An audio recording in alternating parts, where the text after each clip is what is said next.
Hi guys, उम्मीद करती हूँ कि आप सब स्वस्थ और मस्त होंगे। तो चलिए वीडियो को स्टार्ट करते हैं। आज का जो हमारा टॉपिक है वो है औचित्य संप्रदाय, जो एमए सिलेबस में लगा हुआ है 4th सेम में, और ये नेट सेट वाले पेपर में भी पूछा जाता है। तो चलिए स्टार्ट करते हैं। औचित्य संप्रदाय। औचित्य सिद्धांत भारतीय काव्य शास्त्र का नवीन सिद्धांत है। इसके प्रवर्तक आचार्य क्षेमेंद्र को माना जाता है। क्षेमेंद्र ने अपने ग्रंथ औचित्य विचार चर्चा में औचित्य का विस्तार से वर्णन किया है। औचित्य संप्रदाय को अनेक विद्वानों ने स्वतंत्र काव्य संप्रदाय नहीं माना है, बल्कि विभिन्न संप्रदायों में समन्वय करने वाला सिद्धांत माना जाता है। इसलिए इसे समन्वयकारी सिद्धांत तथा क्षेमेंद्र को समन्वयकारी आचार्य कहा जाता है। औचित्य का अर्थ होता है उचित का भाव। इस संदर्भ में कहा गया है उचितस्य भावे औचित्यम, अर्थात उचित भाव ही औचित्य है। आचार्य क्षेमेंद्र ने औचित्य को परिभाषित करते हुए लिखा है, उचितस्य च यो भाव सतद्योचित्यम प्रचक्षते, अर्थात उचित भाव ही औचित्य है। यानी काव्य तत्वों जैसे अलंकार, रस, गुण आदि का उचित प्रयोग ही औचित्य कहलाता है। अगर वीडियो हेल्पफुल लग रही है तो प्लीज़ फ्रेंड्स वीडियो को ज़्यादा से ज़्यादा लाइक कीजिए और कमेंट करना ना भूलें।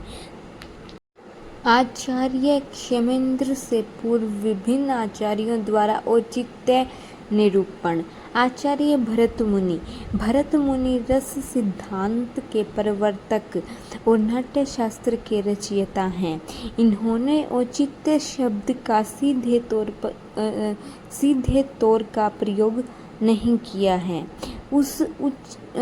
पर उचित अनुचित का विवेचन कर औचित्य सिद्धांत का मार्ग प्रशस्त किया है। अब आते हैं आचार्य दंडी ने औचित्य के स्थान पर दोष परिहार शब्द का प्रयोग किया है। अनुचित संयोग से दोष उत्पन्न होते हैं। कवि अपने कौशल के द्वारा दोष परिहार करता है।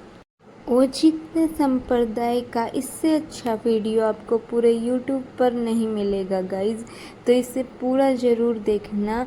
नेट का जो पेपर होता है उसमें ये वीडियो आपके लिए बहुत हेल्पफुल होने वाली है।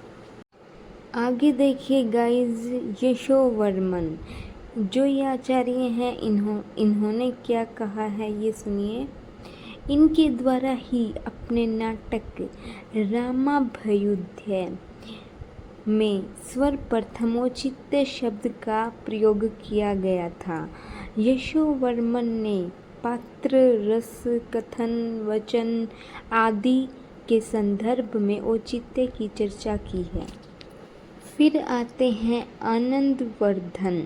आनंदवर्धन ने औचित्य शब्द का स्पष्ट उल्लेख किया है तथा औचित्य को रासाभिव्यक्ति का आधार माना है।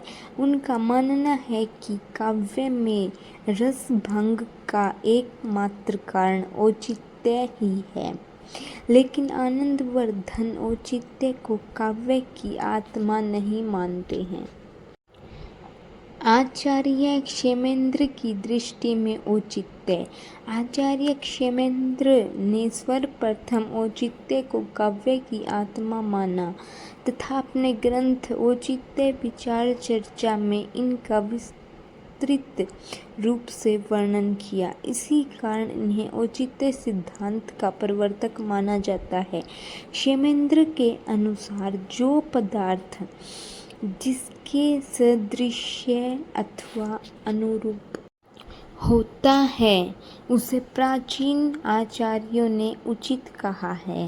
इसी उचित को विद्वानों ने औचित्य कहा है।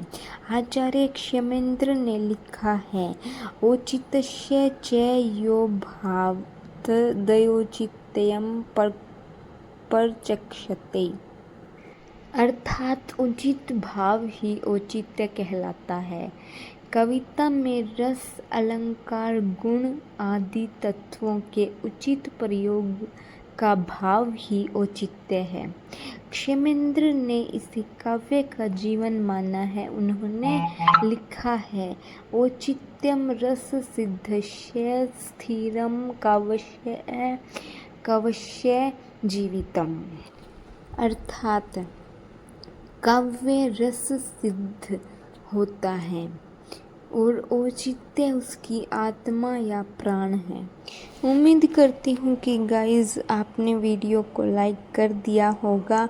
चैनल को सब्सक्राइब नहीं किया है तो प्लीज़ गाइज़ चैनल को सब्सक्राइब करें और मुझे सपोर्ट करें ऐसी ही और वीडियोस देखने के लिए। तो चलिए आगे स्टार्ट करते हैं। अब बात करते हैं औचित्य के भेदों की। औचित्य के भेद। आनंदवर्धन ने औचित्य के कुल 6 भेद किए हैं, जबकि आचार्य क्षेमेंद्र ने इसके कुल 27 भेद किए हैं। यहाँ हम लोग कुछ प्रमुख भेदों की चर्चा करेंगे, जैसे कि नंबर 1 पर आता है पदौचित्य। जब पूरे पद में काव्य के उचित तत्वों का प्रयोग किया जाता है तो वहाँ पदौचित्य होता है। यह अनंत सौंदर्यपूर्ण होता है। अब बात आती है भेद नंबर 2 की, जो कि है वाक्योचित्य। काव्य में जब किसी वाक्य के उचित प्रयोग का विशेष चमत्कार उत्पन्न हो तो वाक्य औचित्य होता है। जैसे ये एक उदाहरण है, ये देखिए, फागुन की भीड़ अभीरन में गही, गोविंद ले गई भीतर गोरी। माई करी मन की पद्मा कर, ऊपर नाई अमीर की झोरी। छीनी पीताम्बर कमर दई सुविदा, दई मीड़ी कपोलन रोरी। नैन नचाई कही मुस्काई, अहियो लला फिर खेलन होरी। इस छंद में अंतिम वाक्य औचित्यपूर्ण है। इसकी व्यंजना है कि अब आप होली खेलने का नाम नहीं लेंगे। ये जो पूरा छंद है गाइज, ये बहुत इम्पोर्टेंट है। इसको आप हेडलाइन कर सकते हैं। अगर आप चाहें तो स्क्रीनशॉट भी ले सकते हैं। ये बहुत ही इम्पोर्टेंट है। नेट के एग्ज़ाम में ये बहुत बार आ भी चुका है। अब बात करते हैं इसके तीसरे भेद की। जो नंबर 3 भेद है वो है प्रबंधौचित्य।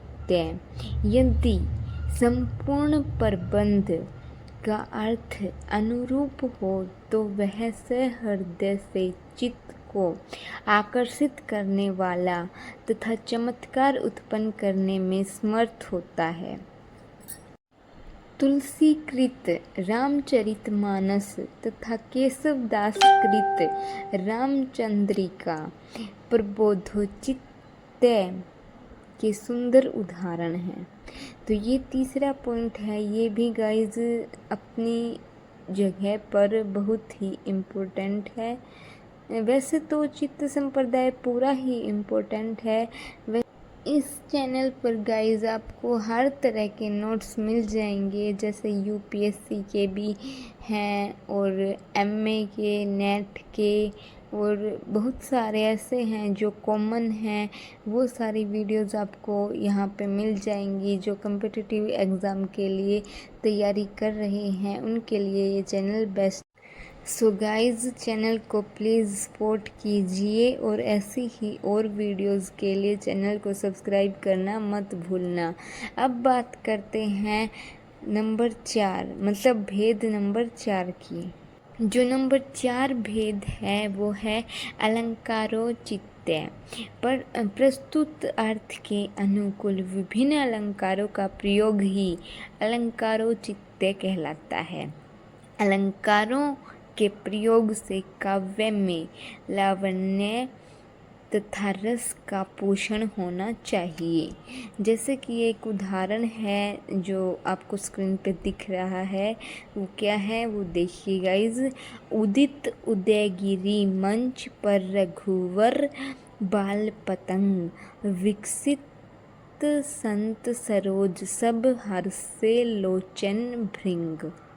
ये जो अलंकारोचित्य का उदाहरण मैंने आपको अभी बताया है, जो स्क्रीन पे दिख रहा है, तो ये गाइज ये जो भेद हैं इसके औचित्य के, वो सारे मैं आपको इम्पोर्टेंट करवा रही हूँ, सारे नहीं करवा रही हूँ, क्योंकि क्षेमेंद्र आचार्य जी के अनुसार इसके 27 भेद हैं, जो ज़्यादा इम्पोर्टेंट नहीं है गाइज। अपने जो नेट का एग्ज़ाम होता है, एमए के जो एग्ज़ाम होते हैं, इसके लिए मेरे चैनल पर गाइज आपको वही चीज़ें देखने को मिलेंगी जो एग्ज़ाम की दृष्टि से इम्पोर्टेंट होती हैं।